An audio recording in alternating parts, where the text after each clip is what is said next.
want you all to close your eyes and imagine something. Imagine for me a monster that you feel is scary, really scary for you.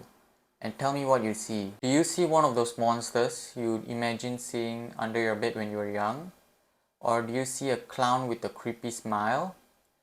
Or do you even see a giant shark eating people? Well, what if I told you there is something that is much scarier than those? And what if I told you it's not a creepy clown with a really creepy smile? It's not a monster that you see under your bed or any other monster in a movie that you've seen. Neither is it some animal that kills people and eats people. It is none other than a young, handsome man who always has this charismatic smile, and yes, he is scarier than anything that you have seen here. Now, the name of this show is Monster, but I don't think this show refers to Johann Liebert, although he's the main antagonist of the story and he's a menace, so the monster could be referring to him. But I personally feel that the monster that Naoki Urasawa is referring to is the monster inside all of us. Because inside all of us there's a monster. And that's something, a theme that has been running this show for very well.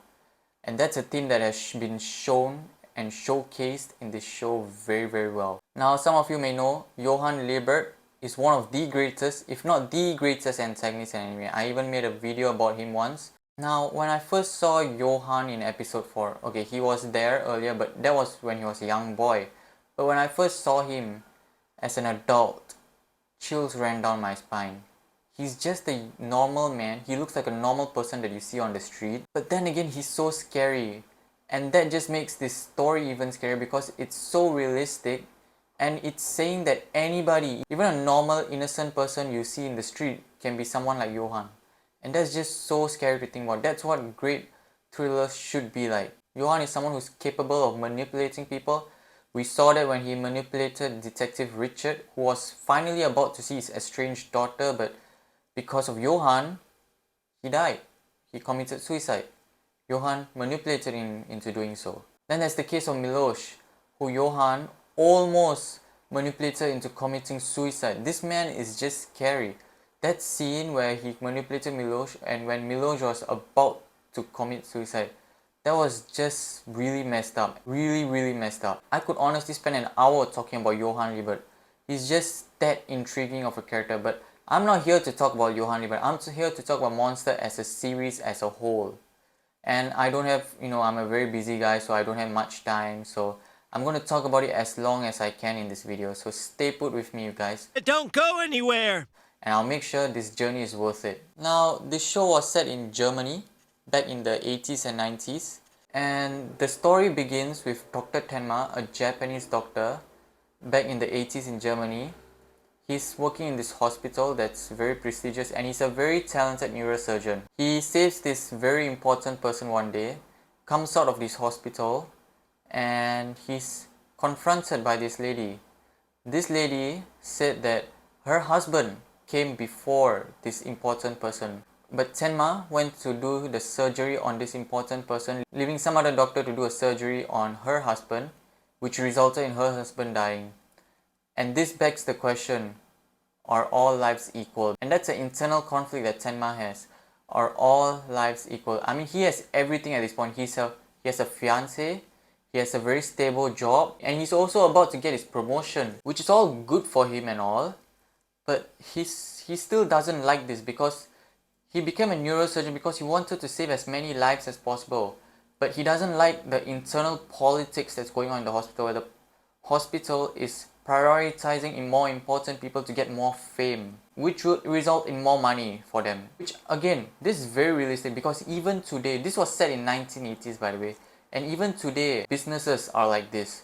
They tend to prioritize money and fame over doing the right thing at times because money and fame is important for a corporate business.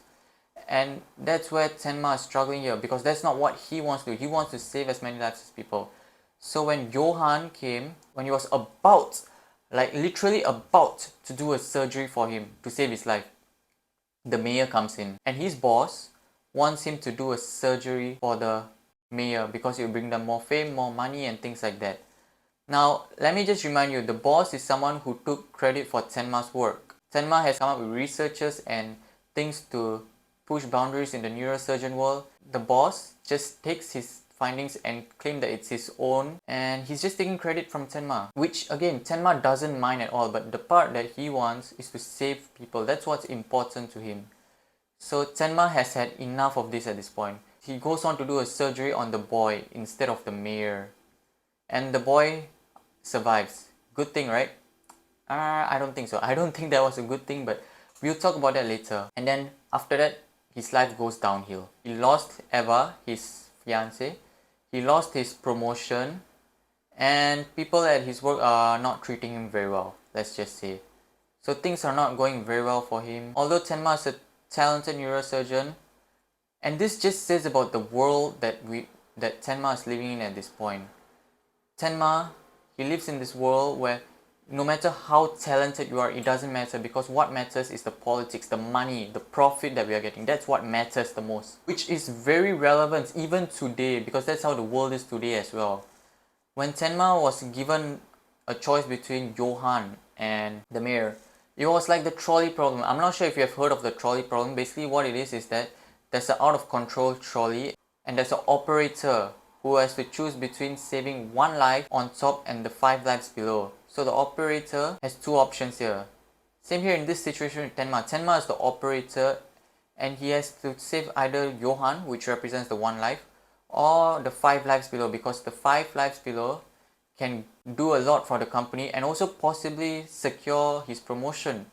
But he risked it to save that 1 life on top. After it goes downhill for him, then Tenma goes to Johan, the life he saved, and vents about all his anger towards his boss to him. And Johan goes and kills the boss. One thing I really want to say here is the way that Naoki Urasawa shows and not tell. I mean, one of the key storytelling tips is show, don't tell. And that's what Naoki Urasawa does that a lot in this show, and I really love that.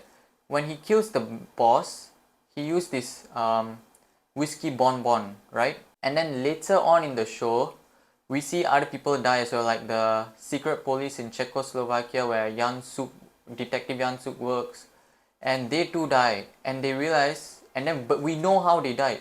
We know who killed them. It was Johan, but he didn't tell us it was Johan who killed him. He showed it to us by showing the whiskey bonbon, and that's just such brilliant writing, and I really love that. Now, in episode 4, we get to see Johan all grown up, and when he just kills that man, although Tenma was pleading him to let that man go, chills ran down my spine, literally, as Johan just walked past by Tenma. It's just chills, like really incredible. And now I really want to talk about the relationship between Johan and Tenma, which makes this story even more compelling. I made a video once about why certain antagonists stand out, and one of the examples I used was Johan Liebert from Monster, because I think he's an excellent antagonist, and that's all for good reason here. Now Johan, he's this nihilistic person with the view that all life does not matter, all life has no value at all, whereas Tenma is this doctor who saves lives, so he feels that all life has value, and that's where the real conflict is. And here's another thing, they are both two sides of the same coin. What I mean is they are different but also the same. Both their philosophies are the complete opposite. We can even see that in the actions they do. I mean, Johan manipulated Miloš into almost committing suicide, whereas Tenma saved the life of Dieter. You can see the difference there already, and even the way they view the world is different. And I really like how Naoki Urasawa rarely shows us Johan, because it creates some mystery and suspense into what he's doing, and every single action that happens in this show is somehow either directly or indirectly related to Johan. And I really like that because it puts in more emphasis on his character, even though he has very little runtime. I mean, this guy is up to something, we know that, but we just don't know what, and that just keeps suspense and mystery, and that's just really incredible writing there. And really props to Naoki Urasawa for that, really props. And Tenma, who's an excellent protagonist by the way, but not many people talk about him in the anime community because he's being overshadowed by how good Johan's character is. I wish more people talk about Tenma, but he's an excellent protagonist. After many years, Detective Lunge comes and he suspects that this has something to do with Tenma because after the boss dies, Tenma's life got much better. So Tenma is on the run now, and he's been on the run for 10 years by the way. So he's been on the run because people suspect him although he's innocent. But Tenma never gave up and he's struggling a lot. You have to let the character struggle, and that's how they become more relatable. And Tenma here struggles a lot, and I really like that for his character. Not just externally, even internally. We see him internally struggle, asking himself, did I do the right thing? Was bringing Johan back doing the right thing? I believe that all life had value, that's why I brought him back. But was I right? He brought Johan back to life. Johan has killed many people because of that. So many people, because of Tenma, has died. And he feels really responsible for that. So he's questioning himself, did I do the right thing, bringing Johan back? Believing that all life has value. And that's just such brilliant writing. Really incredible. And what makes Johan more scary is that, again, he's not some guy with a face mask on. He's not some terrorist. He's just a normal person. This shows that even ordinary people whom we walk around with can turn into monsters like this. And that's just really scary because this story is also very realistic because of the world building.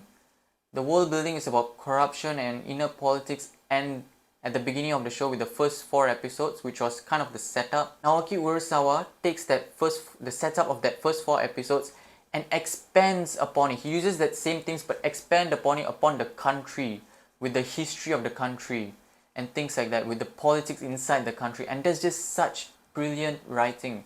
It expands on the world, it expands on the themes that were starting so small but ended up becoming so big and making the world more realistic and more expanding. See, most antagonists in media today are portrayed in a way that, you know, they harbor great magnitude of anger for some reason and they want to achieve their goal, which is mostly killing or destruction. Whereas this person, Johan, up to certain point in the show, we don't even know what he wants, what he's up to. Only when we came to the Kinderheim 511 episode, we realized that, you know, he wants to be the last person standing on the world. That's what he wants. Which is really scary, by the way. It's a very similar trait to Joker from The Dark Knight, where he just wants to see the world burn. That's just a really scary trait for an antagonist, and I love that. And again, he's a normal person, so nobody would suspect him, and he's literally a ghost. Even Lunge doesn't believe in his existence until a certain point in time. So he's really smart as well, and deceptive. And speaking of monster, like I said in the opening of this video, I think what Naoki Urasawa wanted was to give double meaning to the word monster, which is the title of this show. He's not just trying to refer to Johan. He's also trying to refer to the monster inside everyone else, which brings me to my next point, monster inside everyone.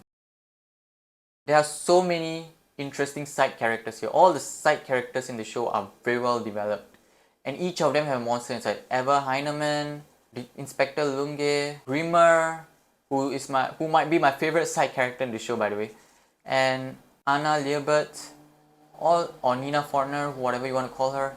You know, all of them have a monster inside of them, have a negative side inside of them. In this show, another thing it does, which is very interesting, is that it gave Johan Liebert a backstory that we can feel sad for him. Like, he's a monster, he's this killer and things, but at the same time we also feel bad for him to a certain level because of his past with his mother and his sister, how his mother accidentally chose his sister over him because she was trying to choose him. But then again, we don't know the answer to that, and that's just really interesting. It makes his character very sad and things like that. And it is also, and not just very interesting characters, it also has deep meanings and themes and a complex plot. This isn't a very simple story where there are good guys and bad guys and the good guys are trying to stop the bad guys with whatever they're doing. No, it's not that kind of show at all.